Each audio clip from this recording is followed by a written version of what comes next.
قل أعوذ برب الناس ملك الناس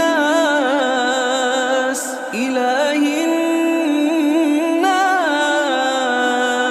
من شر الوسواس الخناس الذي يوسوس في صدور الناس